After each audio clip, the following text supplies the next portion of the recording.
Good morning dear student. पिछले class में हमने आप लोग को मिक्स ग्रुपिंग के विषय में पढ़ाए थे। याद होगा आप लोग को कि मिक्स ग्रुपिंग में हमने आप लोग के क्लास में बताए थे कि अगर हमारे पास एक रो दिया हुआ है और उस रो में n सेल है और total number of row m है, तो करंट का वैल्यू हमने सिंपली पढ़ाए थे n into EMF by external resistance R plus n into small r by total number of रो।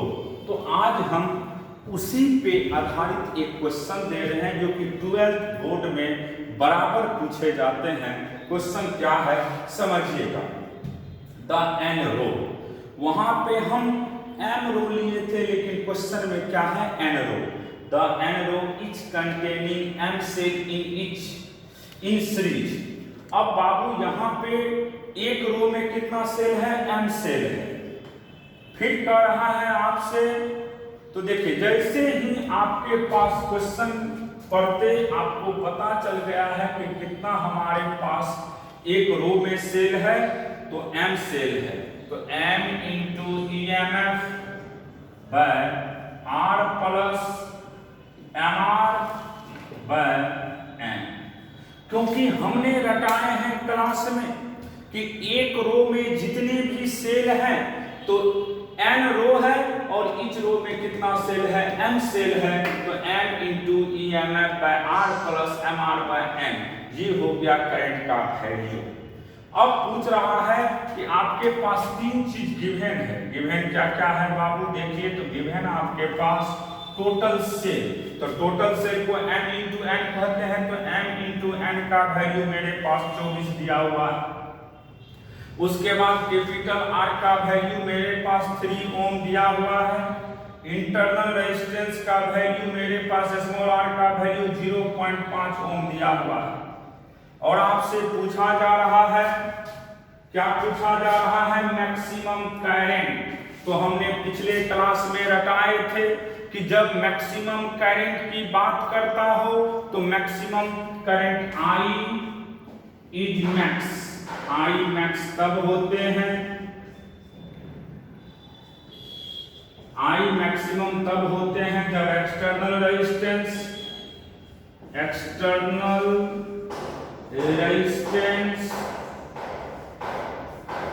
बराबर इंटरनल रेजिस्टेंस होगा। मैक्सिमम करंट तब होंगे जब इंटरनल और एक्सटर्नल रेजिस्टेंस का वैल्यू सेम हो जाएगा। ये रूल हमने पढ़ाए थे कि करंट मैक्सिमम या पावर मैक्सिमम तब होते हैं जब इंटरनल और एक्सटर्नल रेजिस्टेंस का वैल्यू सेम होता है। तो एक्सटर्नल रेजिस्टेंस आपको कैपिटल R दिया हुआ है, तो कैपिटल R बराबर आप लिख लीजिएगा यहाँ से internal resistance MR by n। अब यहाँ से कैपिटल R का वैल्यू 3 लिखिएगा, m तो अननोन है और स्मॉल r का वैल्यू 0.5 दिया हुआ है, बाय m कर दीजिएगा। यहाँ से इसको हटाइएगा तो 10 आ जाएगा, ये कट के 2 हो जाएगा, तो यहाँ से आपको m का वैल्यू 6 इंटू n हो गया। m का वैल्यू क्या हो गया, 6 इंटू n। अब देखिए m इंटू n का वैल्यू मेरे पास 24 दिया हुआ है, तो m के बदले 6n इंटू n बराबर 24, यानी n स्क्वायर का वैल्यू हो जाएगा 4, यानी n का वैल्यू हो जाएगा 2। इसका मतलब ये हुआ कि आपके पास n रो है, यानी 2 रो होगा और एक रो में कितना सेल होगा, तो m के बराबर होगा और m का सिंपल वैल्यू हो जाएगा आपके पास कितना होगा बाबू, m का वैल्यू, तो m का वैल्यू मेरे पास 6 इंटू n दिया हुआ है, तो 6 इंटू 2 कर दीजिएगा, यानी 12। इसका मतलब ये हुआ कि एक रो में, किसमें, एक रो में टोटल सेल कितना है, 12 सेल है। एक रो में टोटल सेल कितना है 12 और नंबर ऑफ रो कितना कितना है 2। तो इस तरह का क्वेश्चन को हम इसी तरीका से बनाते हैं। सबसे पहला काम है कि देखना है कि एक रो में कै गो सेल दिया हुआ है। तो क्वेश्चन में लिख चुका है कि एक रो में आपके पास m सेल दिया है, तो m into EMF by external resistance R plus MR by N put करके हमने क्वेश्चन को सॉल्व कर दिए हैं। इस तरह का क्वेश्चन जनरली कॉम्पिटिटिव एग्जाम में तो देता ही देता है, मेन बोर्ड में पूछे जाते हैं 5 मार्क्स में। अब इसके बाद है नेक्स्ट कॉन्सेप्ट जो कि बहुत इंपॉर्टेंट है, बैलेंस विथ स्टोन ब्रिज। तो यहाँ पे कोई डाउट है तो आप पूछ सकते हो। हमारे हिसाब से किसी बच्चे को कोई डाउट नहीं होना चाहिए, क्योंकि हमने सभी कॉन्सेप्ट को इसमें समझा चुके हैं। अब इसके बाद जो आप लोग को पढ़ना है वह है विथ स्टोन ब्रिज के विषय। देखिए विथ स्टोन ब्रिज में क्या क्या सीखना है।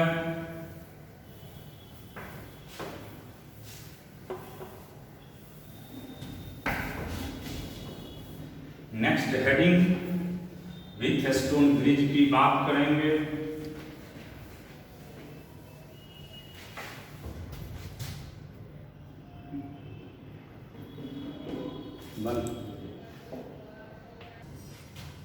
देखिए अब हम बात करते हैं विथ स्टोन ब्रिज का, बहुत इंपॉर्टेंट है। पिछले साल 12th बोर्ड में पूछा भी था ये क्वेश्चन।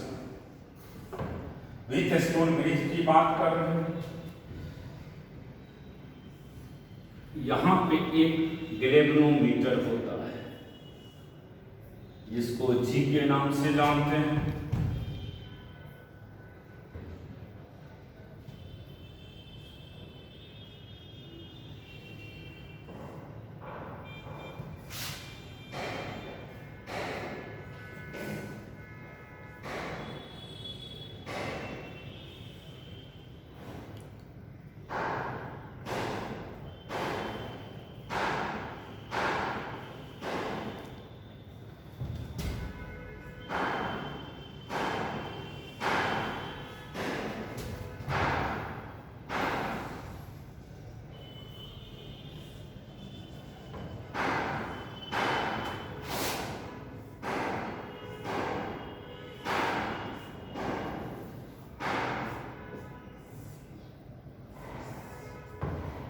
देखिए इस सेल का EMF, इस पॉइंट का A नाम देते हैं, इसका नाम B दे दिए हैं, इसका नाम C, इसका नाम D।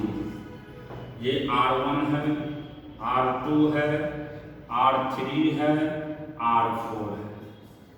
इसी को हम PQRS भी जानते हैं, PQR और S। देखिए यहाँ पे इस सर्किट में टोटल कितना रेजिस्टेंस कंटेनिंग है? 4। एक P है, दूसरा Q है, तीसरा R है, चौथा S है और एक गैल्वेनोमीटर है। अब देखिए होता क्या है, ये बैटरी है तो निश्चित कुछ ना कुछ करंट को फ्लो करवाएगा। तो मान लेते हैं ये बैटरी करंट कितना फ्लो करवाता है? I। अब ये I करंट एक पॉइंट पे पहुंचेगा, एक पॉइंट पे आने के बाद इसका 2 रास्ता है, एक इधर जाने का, एक इधर जाने का। तो मान लीजिए इसमें करंट I1 गया होगा और इसमें करंट कितना गया है? I2 गया होगा। अब ये I1 करंट, क्योंकि हम मान लेते हैं कि I का वैल्यू किसके किसके सम के बराबर है? I1 plus I2। I का वैल्यू बाबू आपके पास I1 प्लस I2 दिया हुआ है। तो ये I करंट एक पॉइंट पे पहुंचा, एक पॉइंट पे पहुंचने के बाद इसका 2 रास्ता है, एक इधर जाएगा A से C के तरफ I1 और एक जाएगा A से D के तरफ I2। अब ये I1 C पॉइंट पे पहुंचेगा, जैसे ही पहुंचेगा तो इधर भी जा सकता है और इधर भी जा सकता है। ये I2 D पॉइंट पे पहुंचेगा तो इधर भी जाएगा और ऊपर भी जाएगा। अगर मान लीजिए इसमें G में करंट आता है, ऊपर से कुछ आता है, नीचे से कुछ जाते हैं, तो निश्चित है एक दूसरे को क्या करेगा, अपोज करेगा। क्या करेगा, अपोज करेगा। और करंट जब अपोज होते हैं इसका मतलब कुछ न कुछ करंट में लॉस होगा। और आपके सिलेबस में लॉस ऑफ करंट के विषय में कहीं भी चर्चा नहीं किया गया है। इसका मतलब ये हुआ कि गैल्वेनोमीटर में कभी भी करंट नहीं जाना चाहिए। अगर गैल्वेनोमीटर में करंट जाता है तो निश्चित है कुछ न कुछ करंट में लॉस होंगे। क्या होंगे, लॉस होंगे। इसका मतलब है गैल्वेनोमीटर का करंट की बात हम करेंगे तो इसका वैल्यू क्या लेंगे, G। इसमें करंट I1 आएगा, फिर इसमें करंट I2 जाएगा, फिर आपको नेट करंट I मिल जाएगा। तो देखिए बैलेंस विथ स्टोन ब्रिज में टोटल कितने रेजिस्टेंस कनेक्टेड होते हैं, 4, जिसमें 2 रेजिस्टेंस PQ। देखिए इसको आप ऐसे भी शॉर्टकट समझ सकते हैं, नोड कहते किसको हैं, जब 2 या 2 से अधिक पॉइंट एक जगह मिलते हैं तो उसी को क्या कहते हैं हम लोग, नोड। तो यहाँ पे नोड A, B, C और D है, तो टोटल नोड कितना हो गया, न्यूमेरिकल देखा तो इसको बनाने का तरीका, टोटल नंबर ऑफ नोड हो गया 4, जिसमें से 2 नोड A और B किस किस से कनेक्टेड है, बैटरी और रेजिस्टेंस। दूसरा point, the two nodes A and B are connected with battery and resistance।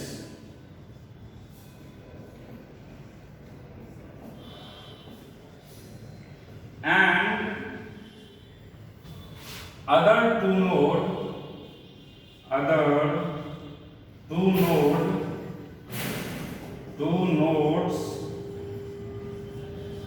C and D are connected with resistance and galvanometer. Other जो 2 नोड है बाबू आपके पास, कौन कौन नोड है यहाँ पे बचा हुआ, C और D, वह किस किस से कनेक्टेड हो जाएगा। तो अदर 2 नोड आपको हमने अभी लिखे हैं कि किस किस से कनेक्टेड है, एक तो है रेजिस्टेंस से और दूसरा है आपको गैल्वेनोमीटर से। क्लियर हो गया कंसेप्ट, तो याद रखिएगा। विथ स्टोन ब्रिज में कितने नोड होते हैं, 4 नोड होते हैं। कितने, 4 नोड, जिसमें 2 नोड हमेशा बैटरी और रेजिस्टेंस से कनेक्टेड होते हैं जो कि AB है, और 2 नोड जो C और D है वह किस किस से बाबू, रेजिस्टेंस और गैल्वेनोमीटर से। अब समझिए, अगर C से D में करंट का फ्लो नहीं हो रहा है तो इसका मीनिंग क्या निकलता है, तो सुनिएगा ध्यान से। जैसे मान लीजिए आपके पास 2 बकेट है, यानी 2 बाल्टी है, दोनों का पानी का लेयर अलग अलग था। आपने एक पाइप से दोनों बकेट को जैसे ही कनेक्ट किए तो जिसमें पानी का लेयर ऊपर था उससे नीचे वाले लेयर में पानी का फ्लो होते होते एक ऐसा वक्त आएंगे जब दोनों बकेट का पानी का लेयर सेम हो जाएगा तो निश्चित है पानी का फ्लो होना बंद हो जाएगा। उसी तरीका से अगर C से D में करंट का फ्लो नहीं हो रहा है, इसका मतलब ये हुआ कि C और D पॉइंट का पोटेंशियल क्या है, सेम। फिर सुनिए, आपको पता है कि करंट का फ्लो तब होते हैं जब 2 पॉइंट के बीच का पोटेंशियल डिफरेंट होते हैं। जब किसी दो पॉइंट के बीच का पोटेंशियल सेम हो जाए, जब किसी भी दो पॉइंट के बीच का पोटेंशियल का वैल्यू सेम हो जाए तो निश्चित है वहां पे कोई भी करंट का फ्लो नहीं होगा, और उस केस में हम बोलेंगे करंट का नेट वैल्यू क्या हो जाएगा, जीरो हो जाएगा। पॉइंट क्लियर हो गया। अगर दो पॉइंट के बीच में पोटेंशियल का डिफरेंस सेम हो जाए तो निश्चित है वहां से कोई भी करंट का फ्लो नहीं होगा, और यहाँ पे भी वही हो रहा है। इसका मतलब ये हुआ Ig का वैल्यू जीरो है, तो इट रिप्रेजेंट, ये दर्शाता है it represent potential of C बराबर पोटेंशियल ऑफ D। ये दर्शाता है कि C और D का पोटेंशियल क्या है, आपको सेम है। ये रिप्रेजेंट करता है कि C और D पॉइंट का पोटेंशियल क्या है, सेम, क्योंकि Ig यानी करंट ऑफ गैल्वेनोमीटर क्या है, आपका जीरो है। अब सुनिए ध्यान से, अब आप जानते हैं we know that potential of A बराबर पोटेंशियल ऑफ A, इसमें कोई शक, 1 बराबर 1 होता है, उसी तरीका से पोटेंशियल ऑफ A बराबर पोटेंशियल ऑफ A होगा। इसमें किसी को कोई कंफ्यूजन नहीं होना चाहिए, क्योंकि 1 बराबर 1 होता है, इसलिए पोटेंशियल ऑफ A बराबर पोटेंशियल ऑफ A होगा। अब फिर दूसरा पॉइंट समझिए, अभी तुरंत हमने पढ़ा है कि C और D का पोटेंशियल सेम है, इसका मतलब A में से C को घटा दिया जाए और A में से D को भी घटा दिया जाए तो कोई फर्क पड़ने वाला नहीं। A में से C को भी घटा दिया जाए और A में से D को भी घटा दिया जाए तो कोई फर्क पड़ने वाला नहीं है। अब देखिए यहाँ इस फिगर को जब आप देखेंगे तो ध्यान से देखिए, A में से C, तो A का पोटेंशियल क्या है बाबू, ज्यादा है, तो ज्यादा से कम की तरफ करंट का फ्लो हो रहा है, तो निश्चित है A का पोटेंशियल ज्यादा है, C का कम है, तो VA माइनस VC की बात करेंगे तो I1 इंटू R1 भी बोल सकते हो, तो यहाँ पे VA माइनस VC का सिंपल वैल्यू होगा I1 R1। इसी तरीका से VA माइनस VD की बात करिए, VA माइनस VD की बात करेंगे तो यहाँ पे करंट I2 है और रेजिस्टेंस R4 है, तो लिखेंगे हम I2 इंटू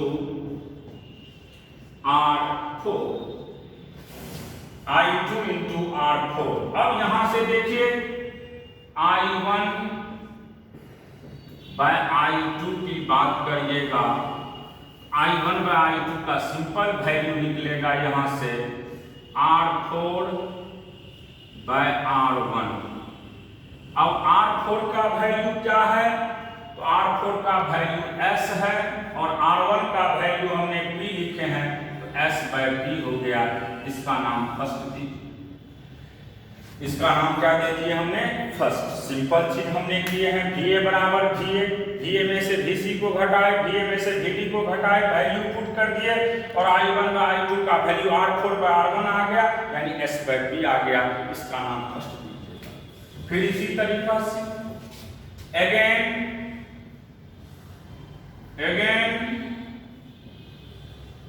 VB बराबर VB लिख सकते हैं आप, क्योंकि जैसे VA बराबर VA किए हैं उसी तरीका से VB बराबर VB भी कर सकते हैं। अब VB में से VC को घटाइए और VB में से VD को घटाइए, फिर वही काम।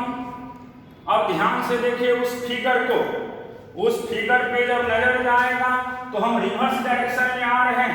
हम किधर से किधर आए, रिवर्स डायरेक्शन में। जब रिवर्स में जाएंगे तो इसका मतलब है किस साइन का यूज करेंगे, माइनस साइन का। तो यहाँ पे हम लिखेंगे IB माइनस IC की बात कर रहे हैं, तो IB माइनस IC की बात करेंगे तो निश्चित हो जाएगा माइनस I1 इंटू R2। फिर इसी तरीका से इसमें माइनस I2 इंटू R3, ये माइनस और ये माइनस कट गया, यहां से I1 बाय I2 बराबर हो जाएगा आपको R3/R2। और R3 का वैल्यू फिगर को सब लोग देखिएगा, तो R3 का वैल्यू हमने R लिखे हैं, R/Q। ये हो गया दूसरा। तो पहला भी निकल गया, दूसरा भी निकल गया। अब दोनों में आपके पास I1 I2 कॉमन है, यानी फर्स्ट बराबर आप कर दीजिएगा यहां से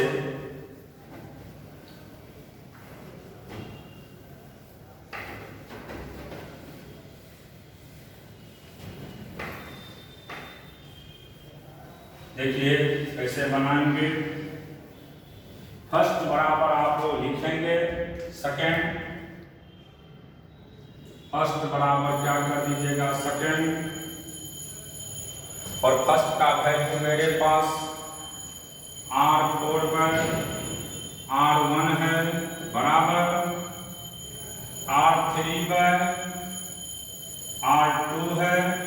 इसका मतलब ये हुआ कि R1 R3 का प्रोडक्ट बराबर R2 R4 का प्रोडक्ट।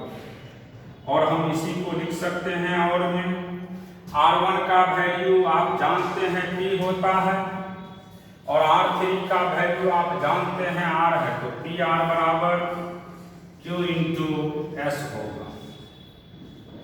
अगर R1 R3 यानी अपोजिट R1 R3 यानी अपोजिट आर्म्स के रेजिस्टेंस का प्रोडक्ट R1 R3 बराबर R2 R4 हो जाए, तो इसी को कहेंगे ब्रिज क्या होगा बाबू, बैलेंस। तो bridge is balance, bridge is balance. इस तो सिंपल क्लियर हो गया। ब्रिज तब बैलेंस होते हैं, बैलेंस विथ स्टोन ब्रिज ये तब कहलाएगा जब अपोजिट आर्म्स के रेजिस्टेंस का प्रोडक्ट क्या हो जाए, सेम हो जाए। जब अपोजिट आर्म्स के रेजिस्टेंस का प्रोडक्ट सेम हो जाए तो हम कहेंगे ब्रिज बैलेंस होगा। इसका मतलब हो गया कि R1 और R3 का प्रोडक्ट बराबर क्या होना चाहिए बाबू, R2 और R4 का प्रोडक्ट। R1 R3 का प्रोडक्ट बराबर क्या होना चाहिए, R2 और R4 का प्रोडक्ट। अगर दोनों सेम हो गया तो हम कहेंगे कि ब्रिज क्या हो जाएगा, बैलेंस हो जाएगा। तो क्लियर हो गया बढ़िया से। ब्रिज को बैलेंस होने का सिंपल वे है कि अपोजिट आर्म्स के रेजिस्टेंस का प्रोडक्ट क्या होना चाहिए, सेम होना चाहिए। जब तक अपोजिट आर्म्स के रेजिस्टेंस का प्रोडक्ट सेम नहीं होगा तब तक ये ब्रिज बैलेंस नहीं होगा। तो यहाँ तक आप लोग सभी लोग पढ़ के बढ़िया से आइएगा। अगले क्लास में इस पे न्यूमेरिकल और उसके बाद जो है इंस्ट्रूमेंट के विषय में पढ़ाएंगे, जो कि बहुत इंपॉर्टेंट है।